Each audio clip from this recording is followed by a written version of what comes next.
In January 1999, then Senator Joe Biden argued strongly against deposing additional witnesses or seeking new evidence in a memo sent to fellow Democrats ahead of, of Bill Clinton's impeachment trial, end quote. Politico reports that Senator Schumer agreed with Biden. Why should the Biden rule not apply here?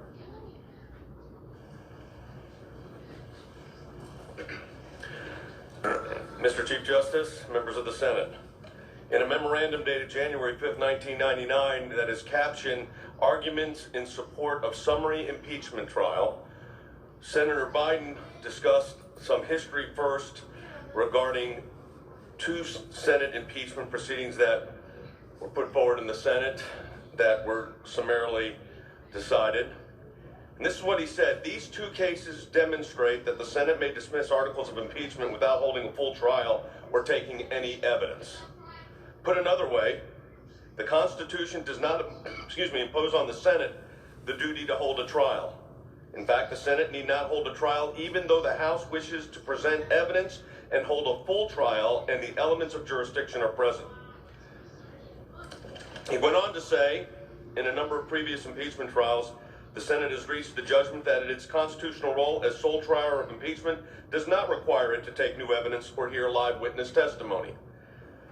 This follows from the Senate's considerations for motions for summary disposition in at least three trials, and it listed the three trials of Judges Ritter, Claiborne, and Nixon. Each, the Senate considered a motion for summary disposition on the merits. In no case did the Senate decline to consider a motion for summary disposition as beyond the Senate's authority or forbidden by the Constitution. The framers did not mean that this political process was to be a partisan process. Instead, they meant it to be political in the higher sense. The process was to be conducted in the way that would best secure the public interest, or in their phrase, the general welfare. That was the Biden doctrine of impeachment proceedings. Now, some members in this chamber agreed with that. Some members that serve as managers also agreed with that. But now the rules are different. The rules are different because managership just moments ago did what he's now famous for and created a conversation purportedly from the President of the United States regarding Russia hacking of Burisma. And it's the same thing he did when he started his hearings. So this is a common practice.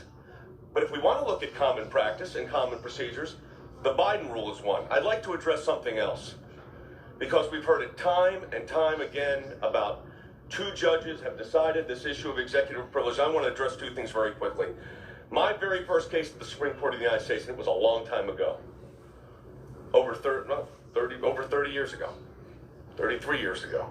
My client lost in the district court. They said, well, we'll appeal to the Ninth Circuit Court of Appeals.